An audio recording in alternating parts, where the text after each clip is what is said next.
August లోనే release చేయాలని decide అయి ఉన్నాం కాబట్టి ఫస్ట్ టైం.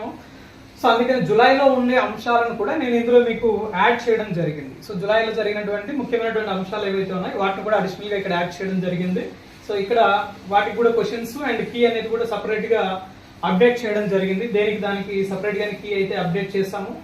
నెక్స్ట్ దాంతో పాటుగా సో మెయిన్ గా ఇక్కడ చూడండి. సో చాలా వరకు కూడా ప్రతిదీ ఎగ్జామ్ లో కీ అనేది లాస్ట్ లో మీకు ఈ విధంగా ఇచ్చాము. And most important concept Paris Olympics 2024. So Paris Olympics సంబంధించి కంప్లీట్ ఇన్ఫర్మేషన్ స్టార్టింగ్ నుంచి ఎండింగ్ అంటే ఈవెంట్స్ అంతా కూడా కంప్లీట్ అయ్యేంత వరకు జరిగిన అంశాలు ఏవైతే ఉన్నాయో చాలా చాలా ఇంపార్టెంట్ డేటా అనేది సింగిల్ లైనర్ కాన్సెప్ట్ కింద బుల్లెట్ పాయింట్స్ లో వీటిని అప్డేట్ చేయడం జరిగింది. So Paris Olympics 2024 bullet points, ఈ పాయింట్స్ దాటి ఏ ఎగ్జామ్ అయినా సరే ఖచ్చితంగా క్వశ్చన్ అడిగేదానికి ఎక్కడ కూడా ఆస్కారం ఉండని విధంగా దీన్ని ఫ్రేమ్ చేయడం జరిగింది. So micro level concept